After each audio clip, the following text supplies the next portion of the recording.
శ్రీ సచిదానంద సమర్థ సద్గురు సాయి మహారాజ్ కీ జై. సాయి బిడ్డలందరికీ కూడా సాయినాథన ఆశీర్వాదాలతో మనము గురుచరిత్ర పారాయణ 33వ అధ్యాయంలో ఉన్నామండి. నిన్న ప్రస్తావన చెప్పుకున్నాం కదా, ఈవేళ కథారంభంలోకి వెళదాం. నామధారకునితో సిద్ధయోగి ఇంకా ఇలా చెప్పారు. దత్తుడు సావిత్రి ఆ రోజు అక్కడే నిద్ర చేసి, అంటే దత్తుడును సావిత్రి కూడా ఒకరోజు అక్కడే నిద్ర చేశారంటండి. మరుసటి రోజు తెల్లవారుజామునే స్నానం చేసుకుని శ్రీగురుని దర్శించారట. అప్పుడు సావిత్రి నమస్కరించి ఆయనతో ఇలా అన్నది, స్వామి, నిన్న నేను శోకిస్తున్నప్పుడు ఒక యోగీశ్వరుడు వచ్చి నాకు ధర్మము ఉపదేశించి రుద్రాక్షలు విభూది ప్రసాదించారు. ఆయన ఎవరు? ఆయన చెప్పినట్లు చేయబట్టే మాకింతటి మహద్భాగ్యము కలిగింది.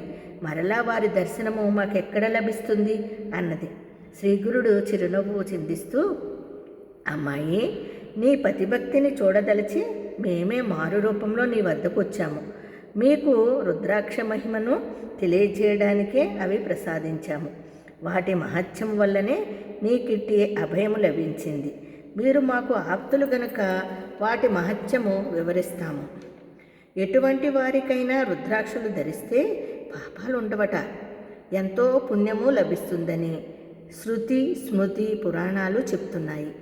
1000 రుద్రాక్షలు ధరించిన వాడు సాక్షాత్తు రుద్రుడేనట. 1000 అన్ని దొరకనప్పుడు బాహవులకు 16 శిఖలో 1, చేతులకు 24, మెడలో 32, శిరస్సున 42, చెవులకు 12, కన్నులకు ఒక్కొక్కటి, వక్షస్థలములో 108 ధరించినవాడు సాక్షాత్తు కుమారస్వామితో సమానుడట.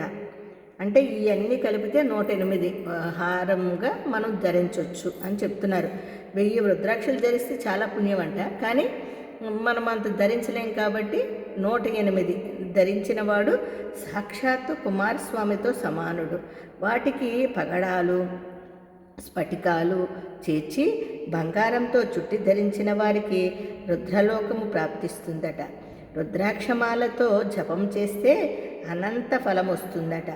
భస్మము రుద్రాక్ష ధరించని వాని జన్మయే వ్యర్థము. అది ధరించి స్నానం చేస్తే గంగా స్నాన ఫలం ఉంటుందట.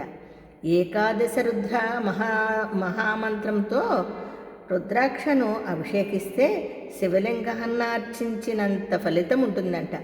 అంటే మనము శివలింగం లేని వాళ్ళు రుద్రాక్షను కూడా అభిషేకించుకోవచ్చండి. అది ధరించి స్నానం చేస్తే చూడండి, రుద్రాక్ష జపం చేసిన అనంత ఫలితం వస్తుంది. భస్మము రుద్రాక్ష ధరించని వాని జన్మయే వ్యర్థము. అది ధరించి స్నానం చేస్తే గంగా స్నాన ఫలితం ఉంటుంది. అంటే రుద్రాక్ష వేసుకున్నప్పుడు దాన్ని హారం వేసుకుని స్నానం చేస్తే చాలా మంచిదండి. ఏకాదశ రుద్ర మహామంత్రంతో అంటే ఏకాదశ రుద్ర మహామంత్రంతో రుద్రాక్షను అభిషేకిస్తే, అంటే ఏకముఖి అంటాం కదండి, ఏకాదశ రుద్ర అంటారు దాన్ని. శివలింగాన అర్చించినంత ఫలితం వస్తుందంటండి. చూడండి, ఏకాదశ రుద్ర మంత్రంతో రుద్రాక్షను అభిషేకిస్తే శివలింగాన్ని అర్చించినంత ఫలితం ఉంటుంది.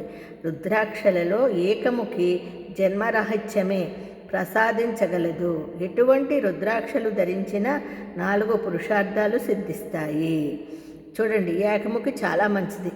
పూర్వము కాశ్మీరాదేశములో భద్రసేనుడనే రాజుకు తారకుడనే కొడుకు, మంత్రి సుధర్ముడికి సద్గుణుడనే కొడుకు ఉండేవారట.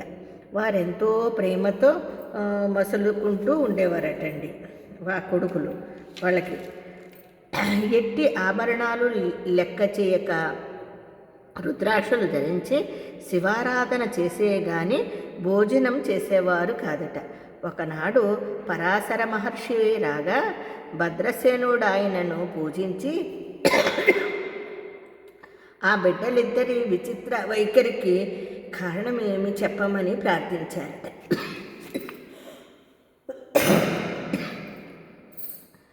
ఆ ముని, రాజా, వెనుక నంది గ్రామంలో మహాసౌందర్యవతి శ్రీమంతురాలు అయిన మహానంద అనే వేశ్య ఉండేదట.